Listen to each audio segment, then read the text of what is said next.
სჯიან თუ არა არქიმანდრიტ დოროთე ყურაშვილს ივანიშვილის ხელისუფლების კრიტიკის გამო საპატრიარქომ გუშინ გამოაქვეყნა პატრიარქის ხელმოწერილი ბრძანება, რომლითაც ირკვევა, რომ პროევროპული აქციების მხარდამჭერ სასულიერო პირს საეკლესიო კანონიკური ეთიკის არაერთგზის დარღვევის ბრალდებით მღვდელმოქმედების უფლება შეუჩერეს. არქიმანდრიტის თქმით, დღეს 16 დეკემბერს საპატრიარქოში კომისიაზე სწორედ იმიტომ იყო დაბარებული, რომ დაესაჯათ, თუმცა გადაწყვეტილება მისივე თქმით საპატრიარქოში წინსწრებით გუშინ მიიღეს. მე ვიცოდი, რომ ეს ამათ უნდოდათ, მაგრამ ჩემთვისაც მოულოდნელია, რა გაუგებარია, რატო იჩქარეს, რატო გააკეთეს დაბარების გარეშე.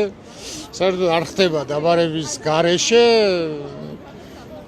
ესეთი რაღაცები, მაგრამ აი ესეთი კანონდარღვევებით, ასეთი სულსწრაფობით რატო აკეთებენ? ჩემთვისაც ამოუხსნელია, მაგრამ ოცნებას გვანან, როგორც ოცნების ნებისმიერი ნაბიჯი ამოუხსნელია, ასევე ამოუხსნელია მათი ნაბიჯები, თუმცა არა მოულოდნელი. მე ვერაფერი ვერ შემცვლის. ვერც მუხარა, ვერც მგლობის წართმევა და ვერც მგლობის მოცემა.